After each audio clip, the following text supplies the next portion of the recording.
आज मैंने एक सीरीज देखी सास बहू और फ्लेमिंगो। जैसे इस सीरीज का नाम है सास बहू और फ्लेमिंगो, ये सीरीज बिल्कुल वैसी है। इसमें बहुत ज्यादा एक्शन है, ड्रामा है और इस सीरीज में एक्शन लड़कियां करती है तो देखने में बहुत मजा आता है। इस सीरीज में बहुत ज्यादा गालियां है, न्यूड सीन्स है, तो स्ट्रिक्टली ये सीरीज फैमिली फ्रेंडली नहीं है। कहानी चालू होती है राजस्थान में। रानी माँ फ्लेमिंगो मतलब कोकेन का बिजनेस चलाती है।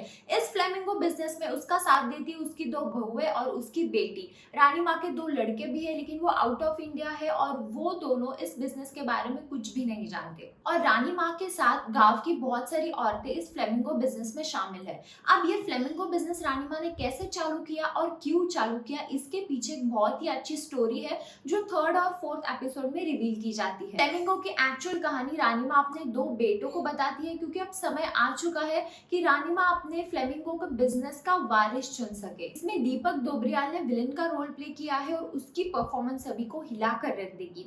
सीरीज में रानी माँ का रोल डिम्पल कपाड़िया ने प्ले किया है और उसकी परफॉर्मेंस और एक्शन देखने का जो मजा है कमाल का है। बाकी दो बहुएं और बेटी का रोल प्ले किया है उनकी परफॉर्मेंस भी कमाल की है। टोटल ये जो 3 लड़कियां और डिम्पल कपाड़िया, ये तीनों जो है इनकी परफॉर्मेंस सीरीज की हाईलाइट है। सीरीज में कुछ ऐसे हटके सीन्स हैं, मतलब रानी माँ अपने दुश्मन की जीभ काट कर भेज देती है तोहफे में। और दूसरी एक बात, जब रानी माँ के बेटे घर पर आते हैं तब घर पर पहले से ही हमला हो जाता है और हमला हो जाने के बाद दोनों बेटे घर पर आते हैं और वहां पे दोनों बेटे सामने खड़े और पीछे उनकी बहू और बेटी मर्डर करती है।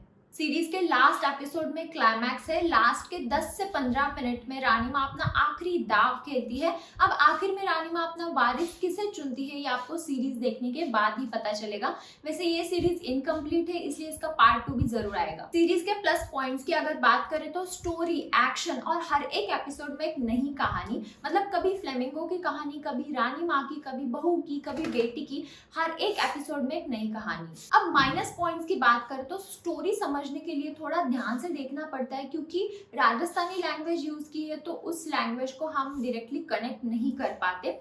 और दूसरी बात है कि पहले के जो 2 एपिसोड्स है वो पूरे कैरेक्टर डेवलपमेंट में है, मतलब बहुत ज्यादा कैरेक्टर्स है तो समझने के लिए थोड़ा प्रॉब्लम होता है। लेकिन 2 एपिसोड के बाद आप इजीली उस एक्चुअल स्टोरी को समझ पाओगे। अब आपको ये सीरीज देखनी चाहिए या फिर नहीं? देखो ये सीरीज थोड़ी सी अलग है, इसमें women power, action, thrill, suspense सब कुछ है, तो एक बार आप इस सीरीज को देख सकते हो। और मेन है इसकी स्टोरी लाइन, वो बहुत ही अच्छी है।